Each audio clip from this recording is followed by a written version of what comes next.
1949 இந்தியானாவில் இருக்கிற கூபஸ்விலே அப்படின்ற ஒரு இடத்துல ஐனிஸ் அப்படின்ற ஒரு லேடி இருந்திருக்கிறாங்க. இவங்க ஒரு ஸ்கூலில் வந்து லஞ்ச் லேடியாக இருந்திருக்கிறாங்க. 20 வருஷம் ஒழுங்காக வேலை பார்த்துட்டு இருந்திருக்கிறாங்க. அதே இடத்துல நல்லபடியாக சிரித்து நல்லா பழகிற ஒரு பர்சனாக இருந்திருக்கிறாங்க. ஒரு நாள் மத்தியானம் சாப்பாடு கொடுக்கும்போது அவங்களுடைய அந்த ஸ்கூல் டேப் தண்ணியில் வந்துட்டு டேஸ்ட்லெஸ் அண்ட் ஆர்டர்லெஸ் பாய்சனை வந்து கலந்துருக்காங்க. பிடிச்ச எல்லா ஸ்டாஃப்ஸ் அண்ட் குழந்தைங்க வந்து மயக்க போட்டு விழுந்திருக்கிறாங்க. ஊர் ஃபுல்லாக பயங்கரமான சத்தம், ஓலம், அப்புறம் ஹாஸ்பிட்டல் ஃபுல்லாக வந்து நிறைஞ்சிருக்கு. இவங்க எல்லா வேலையும் முடிச்சிட்டதுமே சந்தோஷமாக சிரிச்சுக்கிட்டே வந்து ஒரு மாதிரி மியூசிக் ஹம் பண்ணிக்கிட்டே வீட்டுக்கு போய் சேர்ந்துருக்காங்க. அங்கே சமைக்கவும் ஆரம்பிச்சிருக்காங்க ரேடியோவை கேட்டுட்டு.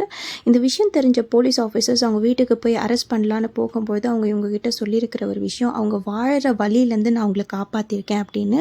இந்த லேடி ஒரே நாளில் கிட்டத்தட்ட 392 பேரை கொன்று இருக்கிறாங்க. அண்ட் 20 வருஷமாக இதுக்கு அவங்க பிளான் பண்ணிட்டும் இருந்திருக்கிறாங்க. கேட்குறதுக்கே ரொம்ப பயங்கரமாக இருக்குல்ல. உங்களுக்கு இந்த வீடியோ பிடிச்சிருந்தா சப்ஸ்கிரைப் பண்ணுங்கள். கண்டிப்பாக உங்கள் ஃப்ரெண்ட்ஸோட ஷேர் பண்ணுங்கள். பாய்.